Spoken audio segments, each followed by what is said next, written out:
क्या John Abraham और विद्युत जामवाल की जोड़ी के साथ भी यह फिल्म इतनी ही सफल होती? क्या होता अगर फिल्म में टाइगर की जगह नकारात्मक किरदार में होते ऋतिक रोशन?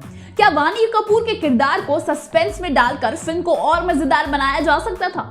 इस वीडियो में वॉर फिल्म को दूसरे तरीके से देखने का नजरिया है। कृपया इस वीडियो को अंत तक जरूर देखिए। वॉर फिल्म बॉक्स ऑफिस पर काफी सफल हुई। आपको क्या लगता है इसकी क्या वजह हो सकती है? क्या इसकी वजह यश राज प्रोडक्शन है, फिल्म की कहानी, या टाइगर और ऋतिक की जोड़ी, या फिर इस फिल्म का एक्शन? जो भी वजह रही हो, लेकिन फिल्म 2019 की सुपरहिट फिल्म बन गई है और फिल्म के दूसरे भाग को बनाने की भी तैयारी होने लगी है। लेकिन इसके साथ ही कुछ नए सवाल भी जुड़ने लग चुके हैं। फिल्म को एक नई दिशा की ओर ले जाता है, जिसमें कोई शक नहीं है कि टाइगर श्रॉफ और ऋतिक रोशन ने इस फिल्म में काफी अच्छा काम किया। लेकिन दो और अभिनेता ऐसे हैं जिन्होंने लोगों का ध्यान अपनी ओर आकर्षित किया और उनकी पिछली फिल्म इतनी बेहतरीन थी कि लोग तुलना किए बिना रह नहीं पाए। क्योंकि वॉर एक एक्शन फिल्म थी जिसकी वजह से मेकर्स ने बॉलीवुड के टॉप एक्शन हीरो को चुना। लेकिन लोग ये विचार करने लगे हैं कि अगर ऋतिक रोशन और टाइगर श्रॉफ की जोड़ी की जगह फिल्म में जॉन अब्राहम और विद्युत जामवाल की जोड़ी नजर आती तो क्या ये फिल्म तब भी ऐसे ही होती? क्या ये बेहतर हो सकती थी, या फिर फिल्म अभी के मुकाबले इतनी अच्छी कमाई नहीं कर पाती? ये तीनों ही बातें सोचने वाली हैं, क्योंकि कुछ भी हो सकता था। अगर फिल्म को इस तरीके से बनाया गया होता तो फिल्म में इन दोनों की जोड़ी तो सबको पसंद आई, लेकिन लोगों को इसमें कुछ ना कुछ कमी तो लगी ही होगी, जिसकी वजह से वो इन दोनों की जगह जॉन अब्राहम और विद्युत जामवाल को एक एक्शन हीरो के तौर पर देखना चाहते हैं। अभी हाल ही में विद्युत जामवाल की एक फिल्म खुदा हाफिज ऑनलाइन प्लेटफॉर्म पर रिलीज की गई थी।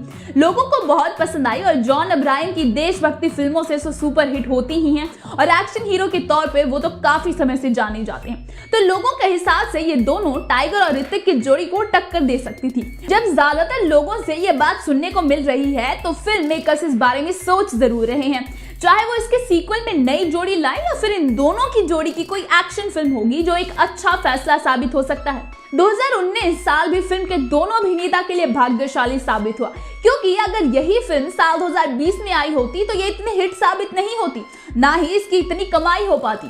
इसके दो कारण हैं। पहला ये कि साल 2020 के शुरुआत के तीसरे महीने से ही थिएटर में ताला लगा दिया गया था और बॉलीवुड में नेपोटिज्म का विरोध जोरों शोरों से था।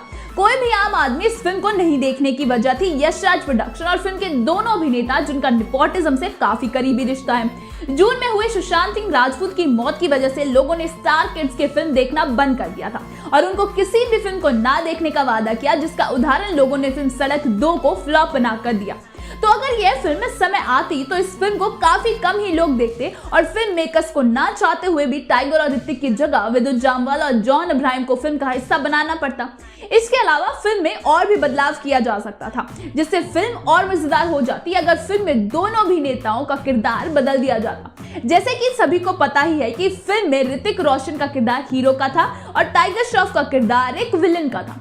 अभी तक के फिल्मी करियर में ऋतिक रोशन ने कभी भी कोई नकारात्मक किरदार नहीं निभाया था। अगर वो इस फिल्म में नेगेटिव किरदार में होते तो शायद लोग और भी ज्यादा दिलचस्पी से इसे देखते इस फिल्म में, क्योंकि यह उनकी पहली फिल्म होती जिसमें वो एक विलन के रूप में लोगों के सामने आते। टाइगर इस फिल्म में एक नए जोश वाले शातिर ऑफिसर का किरदार निभा सकते थे, जो कि एक पुराने विलन को अपने जाल में फंसाकर उसे पकड़ सकते थे। यह मजेदार होता अगर ऋतिक फिल्म में इस भ्रम में होते कि एक नया उनके जैसा शातिर क्रिमिनल क्या ही बिगाड़ सकता है और इस चक्कर में वो उसके जाल में फंसते चले जाते, जहां उनके लिए सबसे अच्छा हो रहा था और अंत में पकड़े जाने के बाद उनको पता चलता कि ये उसी ऑफिसर का प्लान था जिसे वो बेवकूफ समझकर हल्के में ले रहे थे। इस फिल्म के मेकर्स इसके जरिए यह भी दिखा सकते थे कि चाहे अपराधी कितना भी शातिर और अनुभवी हो, चाहे उनके पास कुछ भी गुण क्यों ना हो, लेकिन अपने जाल में खुद फंसते जाकर अंत में उसे अपने किए की सजा मिलती ही है। फिल्म में इन दोनों अभिनेताओं के साथ वानी कपूर भी, जिनका किरदार इतना मजबूत नहीं था, वो ऋतिक रोशन की ऑपोजिट उनकी प्रेमिका के रूप में दिखाई गई थी और उनकी लव स्टोरी भी थी। लेकिन अगर फिल्म में वानी कपूर के रोल में भी कुछ और चीजें डाली जाती तो फिल्म और बेहतरीन हो सकती थी। फिल्म में वानी कपूर के किरदार को लेकर कुछ सस्पेंस बनाया जा सकता था और फिल्म के अंत में उसका खुलासा किया जा सकता था कि जिस विलन की खोज में ऑफिसर काफी समय से थे वो कोई और नहीं उनकी ही प्रेमिका होती है, जो कि अन्य समय में दोनों अभिनेता को चकमा दे देती है। लेकिन ऐसा हो नहीं पाता क्योंकि दोनों अभिनेता पहले ही साथ आ चुके होते हैं और अभिनेत्री के प्लान को खराब कर देते हैं। इस फिल्म को लेकर आपके पास क्या क्या सुझाव हैं और बेहतर तरीके से कैसे बनाया जा सकता था, हमें कमेंट करके जरूर बताइए। अगर आपको हमारी हमारी ये वीडियो पसंद आई हो तो इसे लाइक करें, शेयर करें, हमारे चैनल को सब्सक्राइब करें। फिल्मों से जुड़ी हर अपडेट के लिए बने रहे हमारे साथ बॉलीग्राड स्टूडियोज पर।